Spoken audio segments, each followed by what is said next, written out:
Hi, I'm Nick Compass, Director of Instruction at Santa Ana Country Club. One of the most important parts for us to hit a good golf shot, especially an iron with the ball on the ground, is to have a good pivot.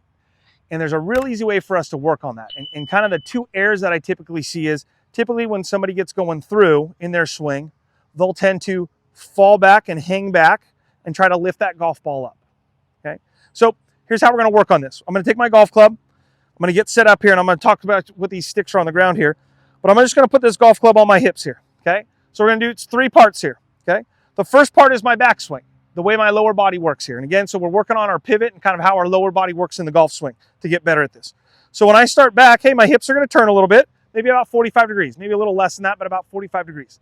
This is probably the biggest number two. This step number two is where people struggle at, and what's the biggest. My next step is I've got to put some pressure into my lead foot. Now, a lot of times when people do this, they'll do kind of both together.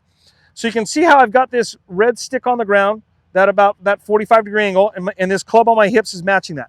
So that move starting down, I want to feel like I'm going more towards my left foot and my toes, and my left knee, and I'm going to do a face-on view here too, my left knee is kind of getting over those toes and getting a little bit forward. So it's kind of doing two parts. It's moving a little bit forward towards the target, but it's also moving a little bit lateral right here. Okay, and you can kind of see how my feet are kind of rolling a little bit so I can get this pressure on this left side. So to me, if I had two scales, if I weighed 100 pounds and I got 50 pounds on each, I'm even right here. When I get that pressure going forward, I've probably got about 75% there. Now from there, after I've got that pressure there, that's step number two. My next step, now that I've got this pivot point on this left leg where my left ankle and left knee are kind of on top of each other, hey, now from here, I can rotate, okay? And then I've got this stick out here that I'm matching to. So again, it's three steps. So I got the club on my hips turn, I pressure and move a little bit lateral, see how those match, and then I'm gonna rotate from there, okay? So we're gonna do that one more time, looking at it on face on. So again, those three steps, looking at it from this face-on angle, I'm going to turn my hips, okay?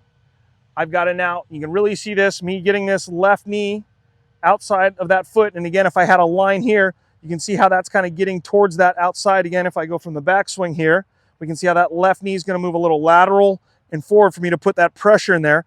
And you can see how both feet are kind of rolling over a little bit there. So again, turn, pressure, and then from there, I can rotate, okay? Again, a lot of people struggle. They'll do a good backswing, but then on the downswing, they won't put that pressure into that front foot or move this lateral move, and they'll go to rotate and turn, and you can see how my left knee now is working back, and that's either going to get me to hit behind it or tend to scoop up on the golf ball, okay? So again, this pivot that I want to feel, I'm turn, pressure, and then finish from here, okay? That's going to help you doing that simple drill. Is going to help you get a lot better striking of the golf ball. The other way, again, is you're typically going to either hit a lot of ground first, or you're going to tend to catch it a little bit thin and maybe even top the golf ball some. So work on that pivot if you want to hit the ball better.